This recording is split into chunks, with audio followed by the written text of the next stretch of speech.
Exercise हमारी 2.4 है और इसी का क्वेश्चन नंबर 4 है। इसके 3 पार्ट्स हैं। Determine whether the following functions are continuous at x is equal to 2। हमें दिखाना है कि ये function x is equal to पे कंटिन्यूअस या नहीं है। कंटिन्यूअस की पहली जो कंडीशन होती है कि वो फंक्शन डिफाइंड हो, ये x इज इक्वल टू पे। तो देखें, पहले हम इसी को देखेंगे, लिमिट एग्जिस्ट करता हो और लिमिट जो है ना तीनों का इक्वल हो। आपको पता है हम ये करते हैं कि अगर x is equal to a पे फंक्शन कंटिन्यूअस कब होगा। Number 1, if of x is defined at x is equal to a, पहली बात।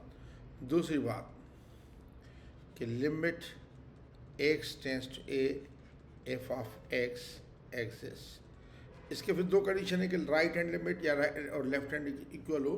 और तीसरी बात ये है कि limit x tends to a f of x must be equal to f of a, यानी जिस पे x is equal to a पे जो फंक्शन की वैल्यू है वही लिमिट की वैल्यू होगी, तो फंक्शन कंटिन्यू होगा। तो ये देखें, ये हमें पहला फंक्शन है कि F X is equal to X square minus 4 upon X minus 2। अगर मैं एफ ऑफ 2 इसमें पुट कर दूं तो हो जाएगा 2 का स्क्वायर माइनस 4 अपॉन 2 माइनस 2। तो ये हो जाएगा 2 का स्क्वायर 4 माइनस 4 0 अपॉन 0, जो कि अनडिफाइंड है या इन्फिनिटी है। तो हम ये कहेंगे क्योंकि f यानी f function x is equal to पे डिफाइंड ही नहीं है, तो hence F X is discontinuous. ये तो पक्का फंक्शन डिसकंटिन्यूअस है। अच्छा, अब आप दूसरा देखें कि दूसरा जो क्वेश्चन है सेकंड पार्ट, वो g ऑफ x के लिए। g ऑफ x ये पीस वाइज फंक्शन है। ये कहते हैं x का minus 4 upon X minus 2, X square minus 4 upon X minus 2, जब x 2 के बराबर नहीं है और 3 है वैल्यूज़ की जब x इज इक्वल टू 2 है। तो पहले तो मैं g ऑफ x जो है, पहले देखूँ ये x इज इक्वल टू पे डिफाइंड है या नहीं है। जी एक्स इज इक्वल टू ये है जो भी है। तो g ऑफ 2 में अगर मालूम करना चाहूँ, g ऑफ 2 तो दिया हुआ है, ये पूरा 3 है। तो हैंस मैं लिख सकता हूँ g x is defined at x is equal to p, यानी देखिए वैल्यू है इसकी। अब मैं इसका लिमिट मालूम करूँगा, लिमिट x टेंस टू 2। जब लिमिट x टेंस टू का मकसद है x 2 की इक्वल है, तो इसका लिमिट हो जाएगा। तो मैं limit x tends to 2 X square minus 4 upon X minus 2। जब लिमिट मालूम किए जा सकते हैं इस तरीके से, तो फिर राइट हैंड और लेफ्ट हैंड लिमिट की ज़रूरत नहीं होती। ये देखें, मैं इसको ऐसे लिखता हूँ, लिमिट x टेंस टू 2, इसके फैक्टर्स करूँगा x का माइनस 4 के x प्लस 2 और x minus 2 divided by x minus 2। क्योंकि x 2 के इक्वल नहीं है तो ये कैंसिल हो जाएगा।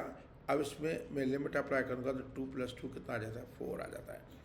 तो आप देखिए कि g ऑफ 2 जो है 3 है और limit x tends to 2 g of x जो है वो 4 है। ये दोनों में इक्वल होनी चाहिए थी, तो मैं कहूँगा तो ये फंक्शन क्या है, this g of x is discontinuous at x is equal to 2। अब ये थर्ड पार्ट है हमारा। लेकिन थर्ड पार्ट ये है कि एच एक्स है और ये 4 वैल्यू दे रहा है इसकी। थर्ड में एच ऑफ एक्स वही है x square minus 4 upon X minus 2। कह रहा है कि जब एक्स नॉट इक्वल टू 2, और ये 4 है जब एक्स इज इक्वल टू 2 है। तो मैं एच ऑफ 2 जो है वो यकीनन 4 है, यानी मैं कह सकता हूँ hence H X is defined, H X defined है। अब मैं इसका लिमिट मालूम करूँगा, limit X tends to 2 X square minus 4 upon X minus 2। इसके फैक्टर हो जाएंगे x प्लस 2 और x minus 2 upon X minus 2, और ये लिमिट हमारा है x टेंस टू 2। अब x माइनस 2 0 नहीं है तो ये कैंसिल हो जाएगा। बाकी अप्लाई कर देंगे, 2 प्लस 2 कितना आ जाता है, 4 आ जाता है। तो आपने ये देखा कि बेसिकली एच ऑफ 2 जो है वो 4 है और limit x tends to 2 h of x भी जो है वो 4 है। तो दोनों वैल्यूज़ इक्वल हैं, ये डिफाइंड भी है, ये इक्वल, ये लिमिट एग्जिस्ट करता है और ये दोनों वैल्यू इक्वल है। तो मैं कहूँगा hence h of x is continuous. तो थैंक यू वेरी मच।